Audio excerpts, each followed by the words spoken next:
My name is Evan Carter. I am 27 years old, and the night my mother announced that the car my grandfather bought for me now belonged to my sister, something inside me cracked so sharply I swear the whole dining room heard it. Her voice was sweet, fake, floating over the clatter of silverware, while my sister smirked like she'd won a prize I never entered to lose. Grandpa's face fell. Mine burned. And in that moment, a truth I'd buried finally clawed its way up. But what they didn't know was, before I continue, tell me where you're watching from. And hit like and subscribe if you've ever been betrayed by family. Stories like mine don't happen in one night. They build quietly in the corners of houses that look normal from the outside. If any part of this feels familiar already, stay with me. You're not alone here. I didn't grow up in a loud house. Not the screaming kind. Ours was the quiet, strategic kind of loud. The kind where favoritism didn't roar. It whispered. It moved through hallways like draft air, invisible but cold enough to raise goosebumps. My earliest memories are of sitting at the kitchen table, legs dangling, watching my mom slide the biggest chicken thigh onto my sister Chloe's plate, while telling me without looking up, "Evan, you don't need that much protein." I must have been 7. The ceiling fan clicked above us, pushing humid summer air around the room. I didn't know it back then, but moments like that would matter later. There was one Thanksgiving when I won a school art contest. I'd drawn a snowy cabin full of light, a place that felt nothing like our house. The principal shook my hand. They took pictures. I came home beaming, clutching the ribbon so hard it wrinkled. Mom barely glanced at it before saying, "That's nice, honey. But look, Chloe got invited to a birthday sleepover with those girls from the dance team." She snapped a photo of Chloe twirling in the hallway while my ribbon drooped between my fingers. I swallowed it, but it carved deeper than I thought. Our house always smelled like lemon cleaner and stress. Dad worked long shifts at a warehouse and moved like someone half asleep, half elsewhere. He didn't pick sides. He just drifted toward whatever was easiest. Chloe was easier. She glowed in every room. I learned early that if you're quiet enough, adults forget to expect anything of you. I didn't know it then, but this would come back years later in ways I never imagined. When I was 15, I got my first job stocking shelves at a grocery store, minimum wage. The back room always smelled like cardboard and old mop water. I'd come home with sore arms and a tiny envelope of cash. Mom thanked me, said it showed initiative, then handed me a list of things the house needed. Dish soap, batteries, bread, shampoo. "You're contributing," she said. Meanwhile, Chloe used money from babysitting for new clothes or makeup, and Mom praised her for taking care of her image. I figured that was just the way things were. I didn't know it then, but it would come back to haunt me. One summer, the AC broke during a heat wave. The walls sweated. We sweated. Dad kept promising he'd call someone, but he never did. One sticky night, I handed Mom almost my entire paycheck, nearly $200 to help out. She hugged me for the first time in weeks. Chloe walked in with a smoothie from the mall and complained it had too much ice. Mom laughed. I stared at the condensation sliding down that plastic cup. I learned what resentment tasted like: warm, metallic, thick. I swallowed it again. It carved even deeper. By 18, I was the family's unofficial fixer. If the faucet leaked, I tightened it. If the Wi-Fi crashed, I rebooted everything. If a bill came in higher than expected, Mom's eyes slid toward me like it was my personal assignment. Chloe floated above it all, posting selfies, practicing dance routines, planning futures that didn't include responsibility. I didn't hate her. I envied how easy she made life look. I didn't know it then, but envy has a long memory. My grandfather, Mom's father, was the only place where air felt different. His house smelled like pipe tobacco and old books. He talked to me like I mattered. He was the first person who ever asked what I wanted to do with my life, not what the family needed from me. Those afternoons sanding wood in his workshop, sawdust settling on our clothes, were the closest thing I had to peace. If I could have bottled that feeling, I would have carried it everywhere. When I turned 19, I started making handcrafted ornaments in Grandpa's garage, just for fun at first. Little painted cabins, tiny snowflakes, miniature animals with goofy grins. Grandpa watched me work with this quiet pride that made my chest ache. "People will buy these one day," he said. "Honest work shows." I didn't believe him, but I liked hearing it.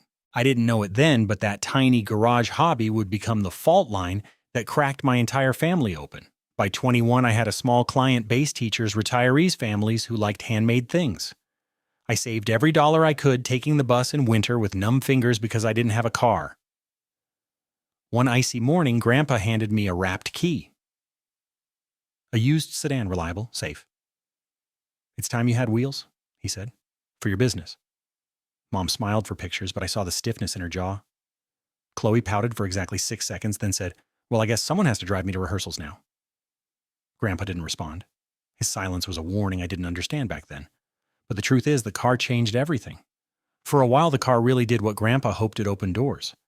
I drove to holiday markets at dawn, the heater humming against my frozen palms, crates of ornaments rattling in the back. I remember one December morning when fog swallowed the whole road.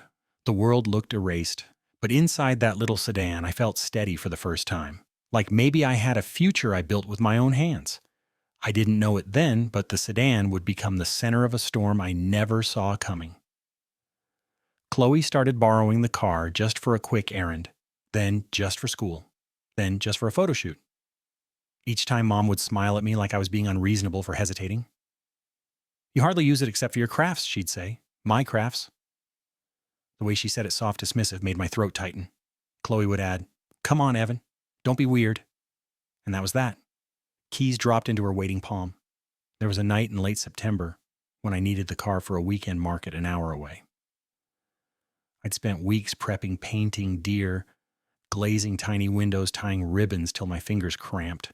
I asked Chloe politely, almost apologetically, if she could let me have the car Saturday morning.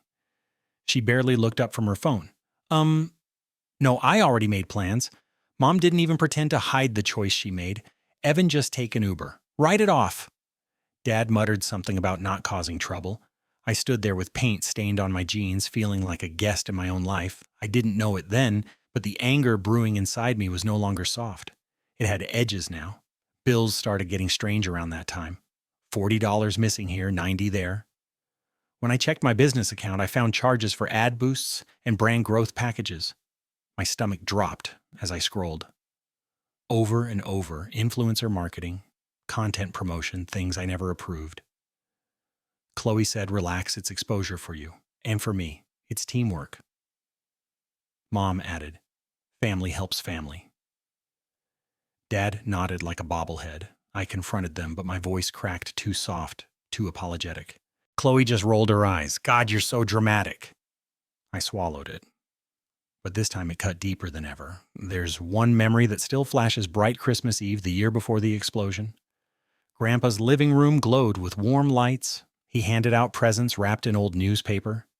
He'd stopped using store-bought paper years ago. "Wasteful," he'd said. Chloe got a fancy camera accessory she'd been begging for. I got a box of wood carving tools, sharp and gleaming. Grandpa whispered, "Make something that outlives you." Mom overheard and laughed. "Dad, please.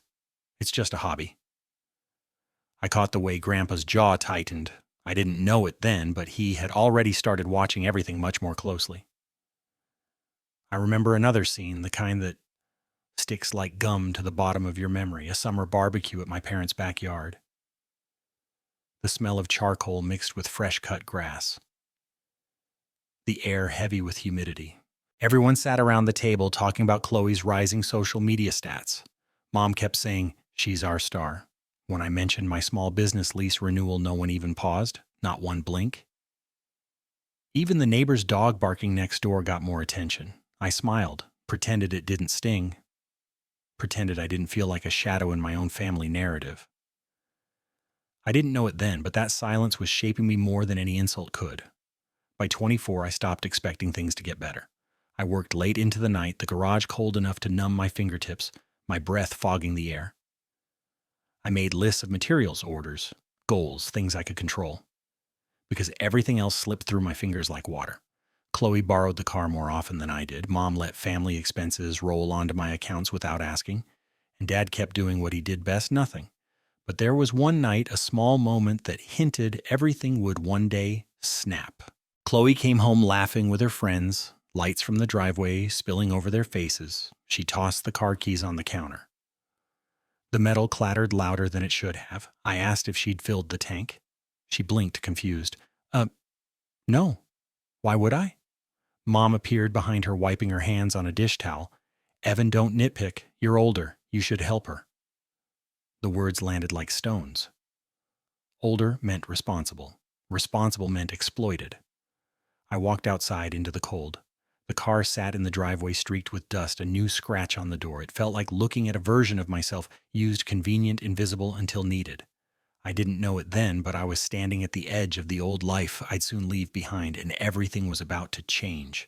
Things didn't explode all at once. They frayed, quietly, slowly, like threads pulling loose from a sweater until the whole thing collapsed in my hands.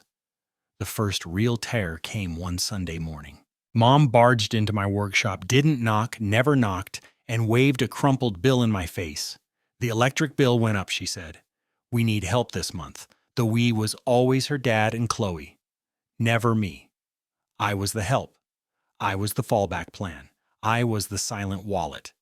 I told her I couldn't, that I needed the money for supplies. She didn't argue. She just gave this cold little smile, the kind that made my stomach twist.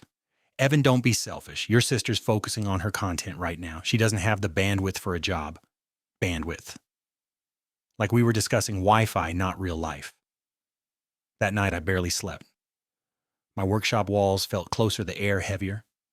I didn't know it then, but that moment marked the point where helping them became harming myself.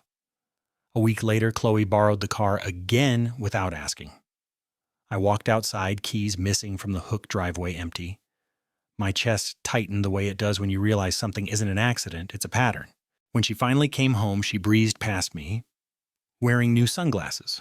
She smelled like hairspray and vanilla lotion. Relax, I needed it, she said. You were just going to use it for your craft stuff.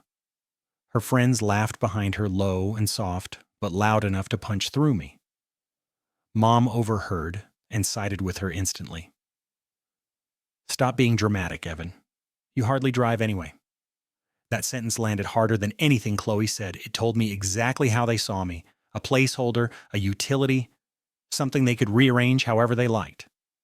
The next blow came quietly disguised as convenience. Mom asked for my business login just to help with tax stuff. I hesitated. She touched my shoulder lightly, her voice honey-sweet. Come on, I'm your mother. Those 4 words were a trap I'd fallen for hundreds of times. I didn't know it yet, but this one would cost me more than I ever expected. A few days later, I noticed my account had new sub-users. Then charges appeared. Social growth bundle, brand optimization, influencer boost. My throat went dry as I scrolled through transaction after transaction. When I confronted Chloe, she didn't even look guilty. She just shrugged. We're building a family brand, she said. My followers love when I show behind-the-scenes stuff, and your ornaments are a vibe. You should thank me. Mom added, exposure isn't free, Evan. Dad sat at the table, stirring cold coffee, saying nothing, eyes on the spoon, like it was the most important thing in the room. I walked out before I said something I couldn't take back. Outside, the wind cut through my jacket. Dead leaves skittered across the driveway, like they were running from something. Maybe I should have run too. But I stayed. I always stayed. Then came Thanksgiving planning. That was the moment everything slid sideways. Mom posted in the family group chat, bright emojis, color-coded cells, demanding $300 from each of us for catering. Chloe immediately replied, can't, saving for content equipment. Mom wrote, Evan will cover her. He owes us anyway for the car insurance. My hands went cold reading it. Like someone had dropped ice straight into my chest. When I finally typed, I've covered a lot. I need the car back. And please, stop using my business card. The room, or maybe the whole world, went silent for a beat. Then the attack came. Mom, ungrateful. Chloe. Are you serious over a car? Grow up, Dad. Let's calm down. I stared at the messages until they blurred. Something cracked in me that night. Not loud, not violent, quiet, precise. Like a fault line opening underground. The next morning, Mom showed up unannounced with a spreadsheet. Her voice was bright, too bright. We've decided on a family holiday booth, she declared. A joint venture. I skimmed the numbers. Profit split, Chloe. 60% family bills, 20% me, 20%. I blinked. You expect me to make all the products? For 20%, Mom looked at me like she couldn't fathom what was wrong with me. Evan, don't be petty. Chloe's bringing the audience. This is how businesses work. Chloe chimed in, adjusting her hair. I also need your Square reader. I already connected your bank account payouts. Hit faster that way. I felt something in my chest collapse. Not break, collapse. Quiet, slow, devastating. That night, my workshop felt colder than usual. The bulb flickered above me, casting a sickly yellow light over the bench, covered in ribbons and paint. I opened my laptop. For the first time in my life, I wrote down every penny I'd ever given them. Mortgage help, utilities, gas for the car I barely touched, fees, ads, refunds Chloe had issued without asking. The total stared back at me like a dare. It was more than I'd made in months of hard work. I didn't know it then, standing in that cold workshop with my hands trembling over the keyboard, but I was finally approaching the edge. The real edge. The point where the person I had been quiet, compliant, convenient would not survive what came next. But the final shove was still waiting for me, and it was coming sooner than I ever expected. The shove came 3 days later, disguised as an ordinary family dinner at Grandpa's house. I arrived with a box of ornament samples, glitter still stuck to my wrists.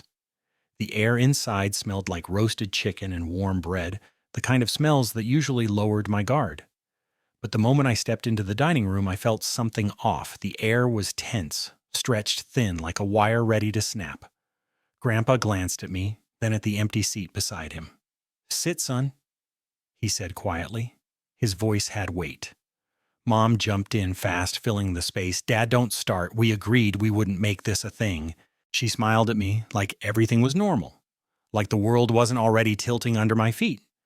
Chloe sipped water through a straw, her ring light from earlier still reflected in her pupils, like she never quite left the stage. Dad chewed slowly the way he always did when he didn't want to get involved. I sat down, heart thudding against my ribs. Then Grandpa asked it. The question. The knife.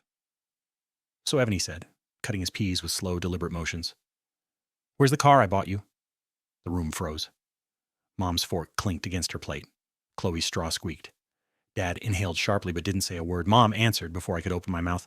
Oh, that car belongs to Chloe now, she said, voice bright and airy, as if announcing the weather. She uses it more. It makes sense. And then she actually laughed.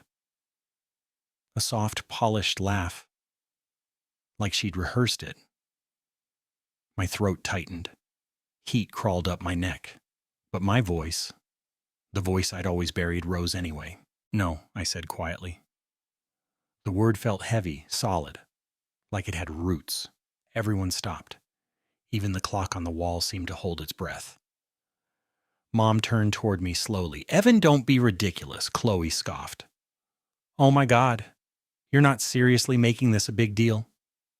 Dad murmured, let's just eat. But Grandpa didn't look away. He held my gaze, like he was handing me permission I didn't know I needed. Let the boy speak, he said. I swallowed hard. My hands shook under the table. It's not just the car, I whispered. It's everything. Mom's expression hardened. Don't start rewriting history. Chloe rolled her eyes, her voice sharp. You're being ungrateful again. That word hit like a slap. I opened my mouth, but the words tangled. Everything I'd held in years of being the backup plan, the fixer, the financial cushion clogged my throat. I pressed my thumb into the edge of the sample box until it cut into my skin. The small pain helped. It grounded me. But even then I couldn't speak. Not fully. Not yet. That night, Mom added me to a new chat titled Holiday Strategy. The name alone made my stomach twist. The spreadsheet attached was worse. Columns, formulas, percentages, everything neatly calculated except my sanity. Profit split Chloe 60%, family bills 20%, Evan 20%. And then the message I will never forget. This is final. Don't make this difficult. I stared at the screen until the letters blurred. I typed a single line. No. That was it. No explanation, no apology. Mom fired back instantly. Evan, stop being dramatic. Chloe, we're a team. Don't ruin this for us.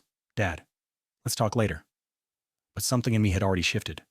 A boundary I didn't know I could set snapped into place. Still, the escalation wasn't over. The next day, I got a bank notification overdraft. My stomach dropped. My rent had auto-drafted mere minutes after another unauthorized ad charge cleared. I drove to my workshop, teeth clenched, and sat in the dark. The cold concrete pressed against my spine as I slid down the wall. For the first time in years, I let myself actually feel the anger. Really feel it, not swallow it, not soften it. It burned through me bright and unignorable. Midnight. I pulled my laptop close and reopened the spreadsheet, my list of everything I'd paid for the family, every charge, every borrowed dollar, every guilt-wrapped favor. Line by line, column by column, I documented it all. My fingers trembled as I typed, not from fear this time, but clarity. I had been subsidizing their lives, funding their comfort, financing their image, and they had called it love. I didn't realize I was crying until a drop hit the trackpad. I wiped my face with the back of my wrist, breathing hard. Outside, a train horn sounded in the distance, long and lonely. The world felt big and small all at once. I needed help. Someone who wouldn't twist it. Someone who saw me. I called Grandpa. When he answered, his voice was rough with sleep, but steady. Talk to me. I need advice, I said. I can't think straight. Come over. No questions. No judgment. His kitchen was dim when I arrived, lit only by the under-cabinet lights. He had a yellow legal pad on the table and a pen laid perfectly parallel to it. Sit, he said. I opened my laptop. Showed him everything: mortgage transfers, utility bills, gas receipts, brand charges, inventory losses, refunds Chloe issued in my name, thousands of dollars bleeding out of my account like a wound I'd ignored too long. Grandpa didn't interrupt, not once. For every $100 I mentioned, he made a tick mark. Quiet, controlled, devastating. When I finished, he set the pen down, exhaled slowly. Evan, he said, this isn't help, it's exploitation. My chest tightened. Hearing someone else say it made the truth slam into me harder. They'd been calling theft by another name, he continued. And you believed them. His words shook something loose in me. Something old, something tired. That night, I changed every password, unlinked every account, ordered a new card reader, and drafted a PDF titled Record of Transfers, Unauthorized Charges, and Inventory Losses. I didn't know it then, but I was preparing ammunition for a war I never wanted but could no longer avoid. And the moment I hit send, everything would detonate. I hit send on the PDF at 4:17 p.m. A quiet click, a tiny sound too small for what it unleashed. The email went to the family group, to Mom, Dad, Chloe, and to my aunt, who worked as a paralegal, and to Grandpa. The subject line was simple: for business records. Then I waited. The silence that followed wasn't peaceful. It was the strained, pressurized silence before a tornado touches down. My phone stayed dark for exactly 9 minutes. Then it lit up like a fuse had been lit. Mom, what is this? Chloe. Are you insane, Dad? Let's talk about this calmly. Aunt Linda. Call me if you need representation. Grandpa come tomorrow, 8 a.m. sharp. I stared at the messages until my eyes blurred, until the cold workshop felt colder. Then, at 7:11 p.m., headlights swept across my shop lot. The BMW rolled in with a hiss of tires. Chloe stepped out wearing a puffy jacket and an expression that wasn't anger. It was fear disguised as indignation. She tossed the keys at my feet without looking at me. The tank is low, she muttered, and there's a scratch. Don't make it a big deal. I picked up the keys. The metal was icy against my palm. Chloe slammed the door, ordered an Uber, and disappeared into the night. The BMW sat there streaked with grime, a long, fresh scratch across the rear door. My stomach tightened, but I didn't say a word. I just took pictures, documentation, evidence. My hands shook, but my face was calm, numb almost.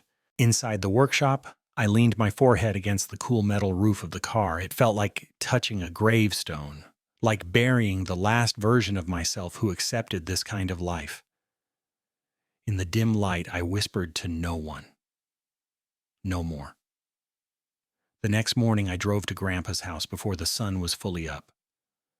Frost clung to the grass, the kind that crunches under your shoes. Smoke curled from his chimney. His house always felt like stepping into a different world, one where people meant what they said and said what they meant. When I walked in, everyone was already there.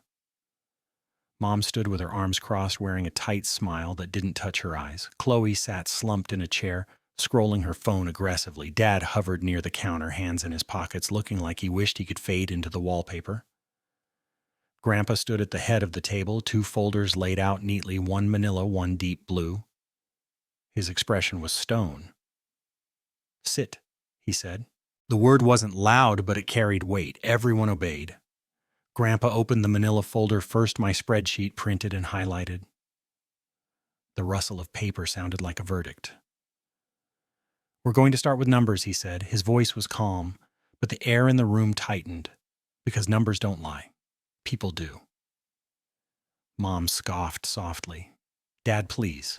This is unnecessary. Evan blew everything out of proportion. He lifted a hand. She stopped mid-sentence. Evan has transferred nearly $9,000 to your household in the last year, he read. He has paid over $2,000 in unauthorized business charges. He has lost access to a vehicle I bought specifically for his work. He turned to Chloe. That he said slowly is theft by use. Chloe's mouth dropped open. I didn't steal, I needed it. My followers expect Grandpa cut her off. Your entitlement doesn't erase the truth. Mom leaned forward, voice sharp. Dad, you're twisting this.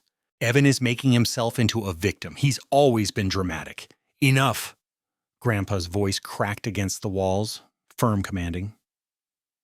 You have exploited this boy for years, wrapped it in the language of family. And you expected him to keep paying the bill. Mom's face flushed red. We raised him. He owes us. I felt something rise in me, a steadying, a solidness. My voice didn't shake this time. I don't owe you my life, I said. I don't owe you my business. I don't owe you your comfort. Silence dropped like a hammer. Dad swallowed hard. Evan, maybe there's a middle ground. No, I said. The word felt clean, definitive. Not anymore. Grandpa nodded as if he'd been waiting for me to say it. Good, he said. Then he opened the blue folder. This, he said, is the trust. Mom froze. The color drained from her face. What trust? Liz whispered. The one I set aside years ago for family needs, Grandpa answered. I intended it to support the household emergencies college funds, whatever the family required. Mom sat up straight, eyes bright with expectation. Then let's use it to settle all this. No, Grandpa said sharply. I've reassigned it. To who she snapped, though she already knew. He placed the folder in front of me. To Evan. Mom's gasp cracked like glass. Chloe's jaw dropped. Dad closed his eyes like he'd been hit by something heavy. It's not a fortune, Grandpa continued, but it's enough for a proper lease, equipment, security, independence. Mom slammed her hand on the table. You can't reward his tantrum. I'm rewarding his work, Grandpa said, and his boundaries. Chloe's voice was small when she finally spoke. What about me? My career? My engagement? If you cut me off, if your brand needs your brother's money to survive, Grandpa said evenly, then it isn't a brand. It's dependence. Her eyes filled with tears, fury mixing with humiliation. You're all insane. I looked at her, and for the first time I didn't feel guilty. Just tired, bone-deep tired. I hope you figure it out, I said quietly. And I meant it. No one yelled after that. No one apologized. No one hugged. It ended the way truth often does, quietly, heavily, undeniably. When I stood to leave, Grandpa placed a hand on my shoulder. You did right, he said. Now finish it. As I stepped into the cold morning air, sunlight breaking over the horizon, something shifted inside me. This wasn't the end. This was the beginning. I walked out of Grandpa's house with the blue folder tucked under my arm and the cold morning air biting at my cheeks. The sky was pale, washed out, the kind of winter light that made everything look sharper than it should. My breath rose in clouds as I crossed the driveway. Behind me, the voices inside had gone quiet, maybe from shock, maybe from fear, maybe for once from realizing I was no longer the person they could bend. The BMW sat exactly where Chloe had left it, the scratch along the door catching the morning sun like a scar. I ran my fingers over the metal. It wasn't just a car anymore. It was evidence. It was leverage. It was a line drawn cleanly across the past and whatever came next. I unlocked it, slid into the driver's seat, and let the engine hum under my hands, a steady, reliable sound, a sound that belonged to me again. But as I pulled out of the driveway, I knew this wasn't the end of the storm. If anything, the air felt charged like the moment before lightning strikes. Back at my workshop, I set Grandpa's folder on the bench. Blue cover, thick papers, a future sealed inside. I didn't open it yet. Instead, I turned on the lights, the soft buzz filling the room, and stared at my tools. My paints, my unfinished ornaments lined in rows like quiet witnesses. This place had always been my refuge. Now it was something more. It was my battleground, my escape route, my proof that I existed outside their expectations. My phone buzzed. A new message from Mom. I didn't open it. Another from Chloe. Another from Dad. I let them pile up one after another, each notification a reminder of the chaos I'd finally stepped out of. Then the last message came from an unknown number. Short, precise. You'll need more than boundaries to keep them from coming back. I froze. Read it again. The words vibrated through me, cold and unsettling. Because whoever sent it wasn't wrong. People don't give up control easily. And my family. They had just lost their favorite source of comfort. But they didn't know something. Something only Grandpa and I understood now. They hadn't pushed me into weakness. They had handed me a weapon. And I wasn't afraid to use it. If you've ever felt like the outsider in your own family, subscribe. This story isn't over. People think cutting ties or setting boundaries is simple, but it isn't. It's messy. It's loud in the quietest ways, and sometimes the people who claim they love you the most are the ones who fear your freedom the deepest. If any part of my story felt familiar, stay with me. There's more ahead, more truth, more fallout, more strength than I knew I had. Hit like, leave a comment, and subscribe so you don't miss what comes next. Because trust me, this isn't the end.